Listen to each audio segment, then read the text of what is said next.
Last video I created, I showed you my current workflow. And this video, I'm going to show you an update. I've made a lot of improvements, and I feel like as I'm using this, it's so much fun, and I hope this is the future of game development for at least indie developers or people like me. Again, I'm not coding anything, but I am the architect, the designer of this game. And here's what I have so far. A lot of what I've done since the last video is just pure refactoring. Because I'm not a programmer, I can't afford any huge bugs in my game. If I have any like really big bugs, basically I have to scrap the whole code. So it's very important as I refactor as I go. The main thing is I do an SSOT check and a dry check. SSOT stands for single source of truth, and dry is do not repeat yourself. Dry just makes it a little bit easier for me to debug. At the core, the SSOT is the thing that I have to get right, and the dry part of this makes it easier for me to manage doing that. So here's the game. It shouldn't look too much different from the last video you saw. I added some panning into the game. So now you can pan. You can see the tooltip, hover over the enemy's stuff. The camera isn't done, so it's a little bit not that smart yet. Basically, this is the pack that I'm going to try to defeat. And now I want to play all the cards to actually defeat that pack. So I'm going to armor up the group. I'm going to add a weakness. I don't know what these things are called yet. I'll clean it up as I go. So Enrage buffs up my character. That character owns this card called Swipe. So I'm going to queue that up. Once is fine.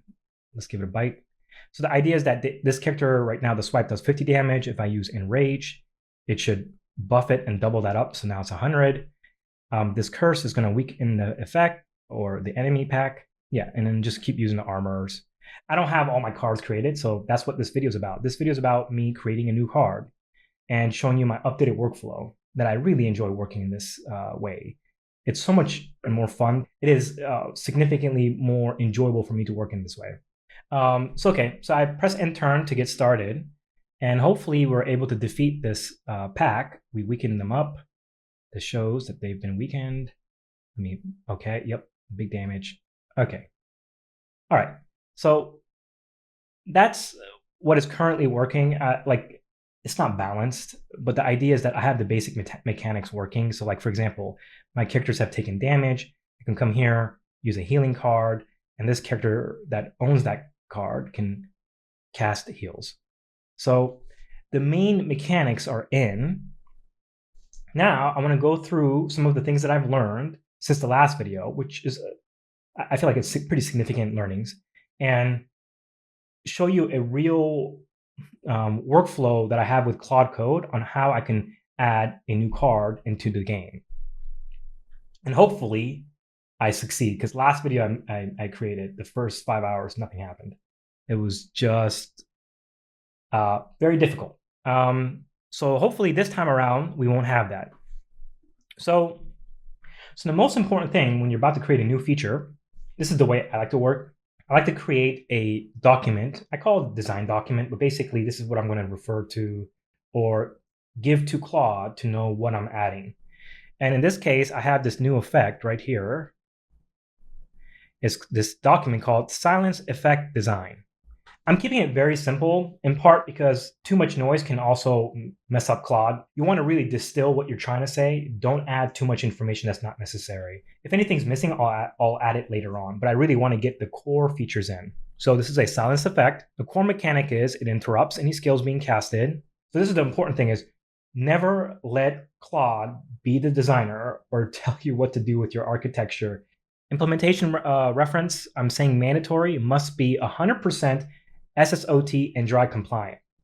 If Claude comes and tells me, hey, it's SSOT and dry compliant, that would be a huge red flag. I'd be like, wait a minute, you didn't say 100%.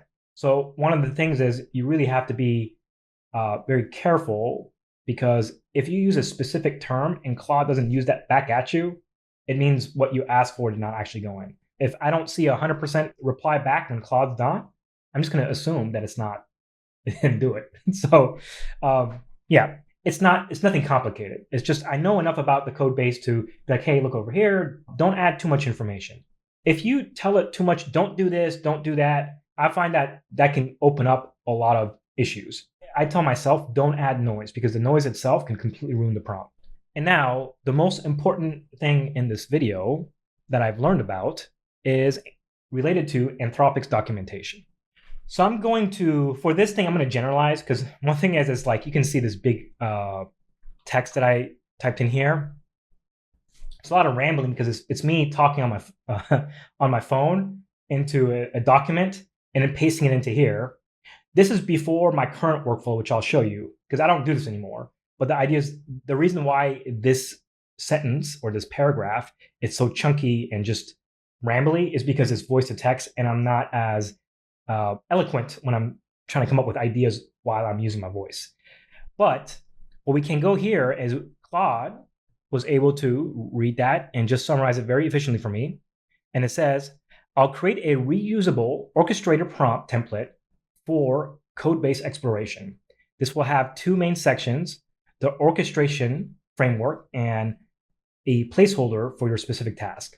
Next, I asked it, and this is the most important thing, is I asked it to please read this official documentation provided by Anthropic on Claude Code best practices. Specifically, focus on this section about A, explore, plan, code, and commit.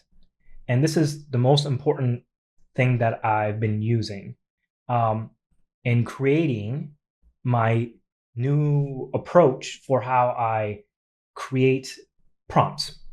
So if you haven't already, you should open up this link, go here to the Claude Code best practices for agentic coding, and just read it. At the very least, give it to Claude and tell it to summarize it for you. But in my case, I had Claude read this and then create me a new prompt template that is very generic. And I always attach this generic template to anything I'm about to do. And I'm going to show you what that looks like, the template itself. Let me make sure that's the document. I'm going to click on this. Okay. So one thing to keep in mind is the Claude that I'm talking to in chat is always the orchestration, the orchestrator. But I wanted to use subagents, and I want those subagents to do research in parallel. It's very token heavy. I don't know if this is true. I'm just guessing. But I've noticed that on the weekends, if I do this 2 times, I hit my Claude cap. And right now, I'm on the $100 tier plan. So far, it's been perfect for me on the weekdays, Monday through Friday. I don't hit the limit. So keep that in mind, that there is inconsistent usage for me when it comes down to this process. But when I'm serious about really solving a feature, I go to this. Okay, so I'm going to just abbreviate. Phase 1 is explore and use subagents. Phase 2 is plan. Phase 3 is implement. And then phase 4 is validate, just make sure it's working. And the main thing that I like is the exploration phase, because it's been really difficult for me to get the, when I'm just using one Claude, it's been very difficult for me to just get it aligned with me in understanding my project. I keep having to ask it, did you miss anything? Did you miss anything? With this approach, I don't have to, but you'll see the token usage is like absolutely insane. So there's a reason why it works so well. The one thing is, so you see all this information, right? But I'm going to go to you, the template that I use. So all this stuff above here is a generic information that is contained in every prompt that I create. Okay, so you saw the documents, and these documents, now I'm going to show you how I use them. So I hope this works as intended, otherwise it's going to be rough. Let's go ahead, close that out. I have all those documents in here. So here's my original silence effect design that I showed you.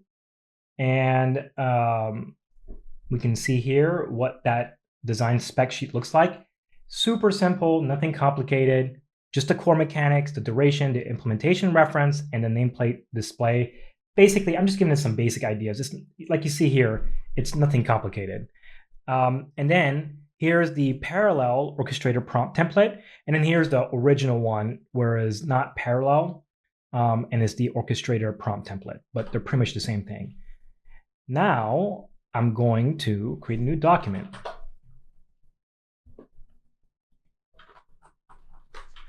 Please read and execute the file in the following path. What is it? This one right here? for the main task described in the template, use the main task below. So this is the prompt that I'm going to be using, but I haven't been using Claude Code on my actual computer. When I'm working with with Claude Code, I'm doing it on my laptop. I find that experience much more enjoyable when working on these things, because I haven't been using Claude Code or programming on my actual desktop computer. That's still the place where I do my art and 3D modeling, but for this Claude Code stuff, it's all done on this laptop now. And the workflow is so much more enjoyable because I can just move around. Let me see, open. 95% of what I'm doing is just talking to it. So I have a key here. When I hit this key, now I can just talk to it. So usually what ends up happening is I'll give it that stuff, and then from there I'll just be talking to it. But because that's a little bit difficult to record, I'll be going back onto the normal screen and then just copying and pasting it. But just know that I'm typing on my main desktop because it's easier for me to record and just do the YouTube stuff. But when I'm actually doing this, it's all done through voice using Claude Code.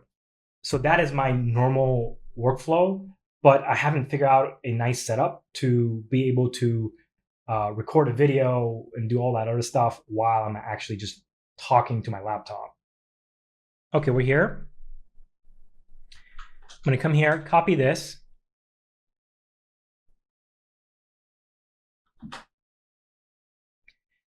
So let's go ahead and see if this works.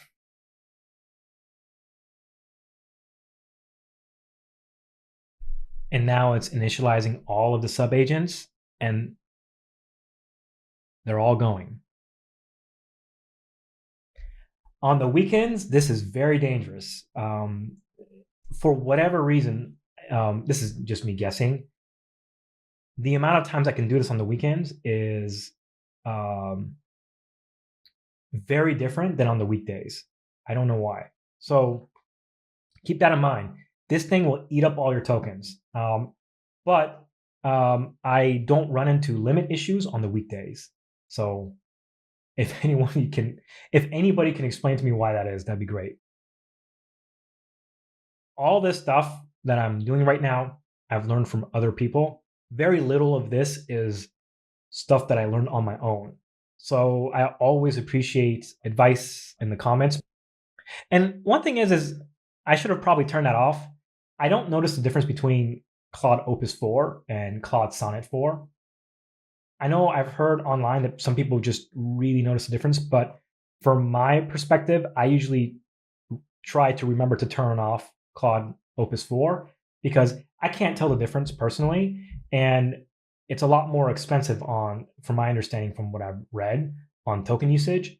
So if my token usage is limited, I'd rather just turn it off because Claude Sonnet 4 is solving all of my problems. The one thing you need to be watching out for is if Claude ever puts on its designer hat, you need to stop that immediately because that's generally a bad sign. It just means that I was missing information, I wasn't clear, because I want to make sure that I'm not interested in vibing with the code. I have a very specific design in place, and the moment Claude starts questioning my design and then making design choices, that tells me that we're going down the wrong direction. I think it usually means that my prompt was missing key information. Based on the comprehensive exploration findings, I can now create a detailed implementation plan or silence effect. And anytime I feel like I'm losing control of my project, that is a sign that I need to slow down. Because I'm not a programmer, it also means that I can't go as fast as a programmer, but that's okay. If an exceptional programmer can be 100 times faster than me, that's okay because I'm already doing a task that was prior to LLMs was impossible for me, at least not without 5 years of proper programming training. I just feel like I'm punching very above my weight. That's plenty for me because now I can create my game. So the idea is that I'd much rather go at a slower pace and understand the architecture. And the way I do that is I do it through diagrams. I let it write me design documentation, whatever human language it needs to write for me to read, and I'll read it. I'll slow down and I'll spend 3 days just reading documentation that Claude creates about my current architecture. And I'm like, wait, why are we doing this? Why is this going on? And I'm able to actually audit the code.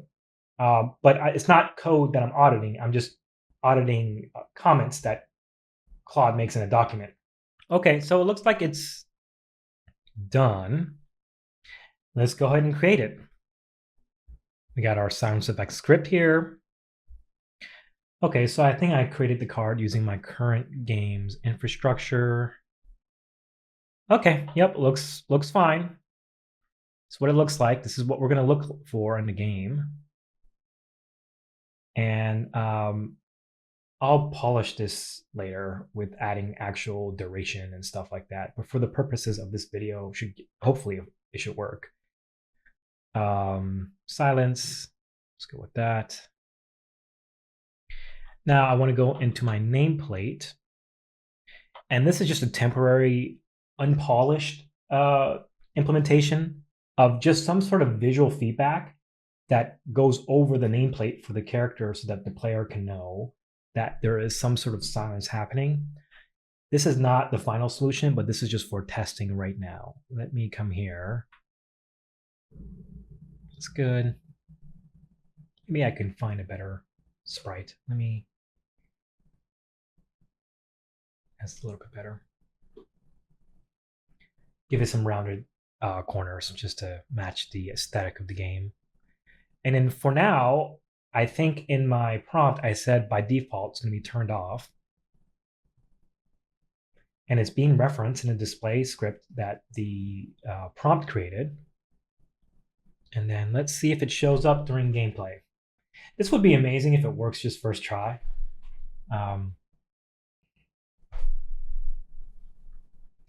Okay, here it is, silence.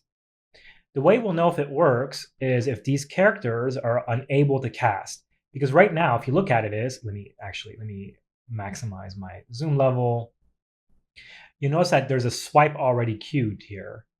So that's the first card they'll try to cast. So let me go ahead and just silence them, and we'll know if they're able to cast. And I'm going to have my character instead buffed up and doing AoE damage on them. So right now, this character will do 200 damage to all of them because it is enraged. All right, so please silence just work. That'd be really nice.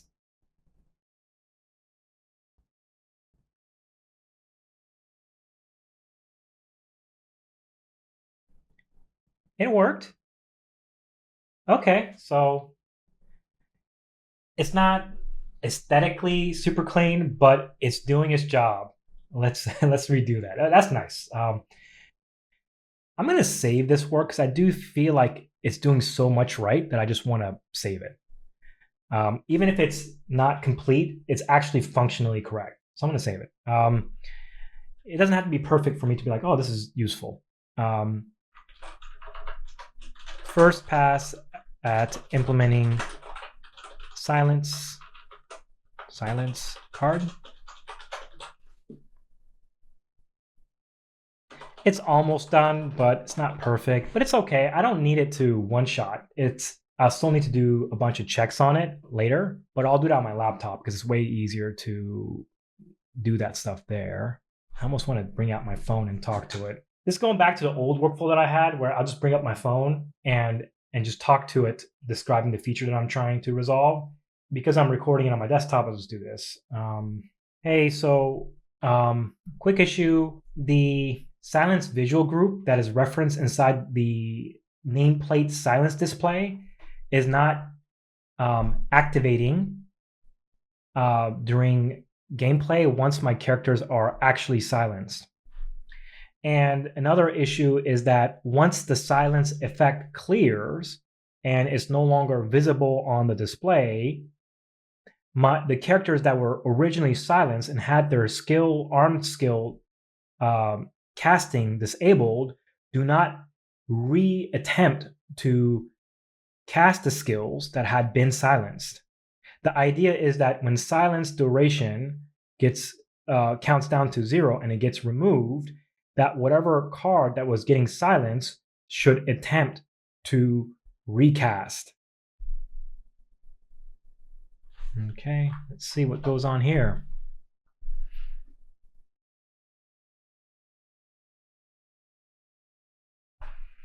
So sometimes I just pause it because it's just wasting my time. So in this case, I noticed that right here it says 1, silence visual group not activating. And in here I read, the silence visual group game object doesn't exist in the UI canvas prefab yet. And that is not true. I added that in myself. So I'm pausing it because I don't want it to even go down that road. So this chat now is too noisy. So I'm asking it to create me a prompt so I can go into a clean chat. It solved 90% of what I was asking for. The last 10%, I just think that it's not good for this chat, as this chat is just doing too much now. I gave it one shot to resolve it, and the moment it failed, it tells me that this chat is no longer good. See, I'm going to go back to our original prompt, and you see this main task here, and it links up to the silence effect design. I'm going to replace this with what I just copied. And this is, okay, where is it? This is all the stuff it just created.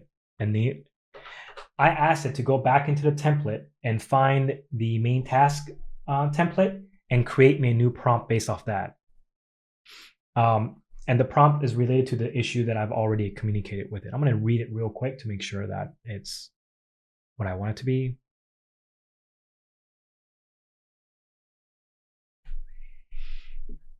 Okay, that looks good. So again, remember, this thing that I'm going to copy paste is telling it to, hey, go read and execute the parallel orchestrator prompt template that I created.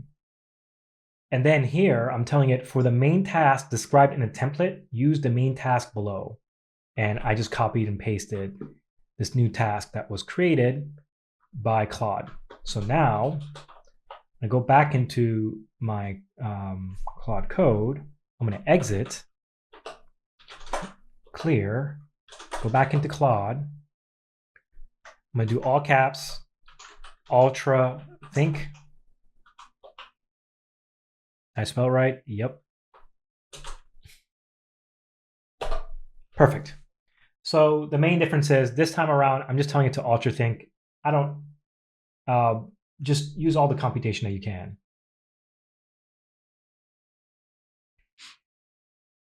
The nice thing about making a video game using this workflow is I'm not working on anything that if it breaks, people get hurt, right? I'm just making a video game. So if it's buggy, no big deal, right? So I'm more lenient. I'm okay with some things not being perfect because it's not high risk. It's not a high risk program that I'm creating. It'd be different if I was making bank software, right? Then I don't think you can use Claude Code for that, right? Because it's like it'll just be 1,000 bugs and you don't know what you're going to get. But I'm making a video game. It's going to be a single player. It's going to be offline. There isn't any high risk interactions that are happening with software and the user. So worst case scenario, they get a buggy game, but nobody gets hurt in the process, so it's fine.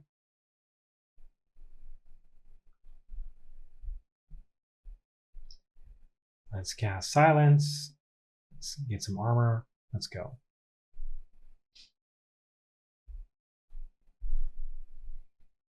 Silence went off. And they are casting. Perfect. Okay, look at that. And my characters topple over when they faint. No characters die in this game. They just faint, okay? I'm gonna add a resurrection feature in, so that's why it's like it's gonna be all right. There's gonna be a resurrection card soon, but that's it. It's working. The characters got silenced, and then once silence duration went away, they were able to cast their skills to defeat my party, and then my party fainted. Now I'll spend the next day refactoring and cleaning up the code. But that is basically my workflow as somebody who is not programming any features. But again, I always remind myself, Claude is not the designer. It's not the architect. It's just translating my vision and hopes for the game into code. But yeah, so I hope you enjoyed this video. Thanks for watching. Take care. Bye.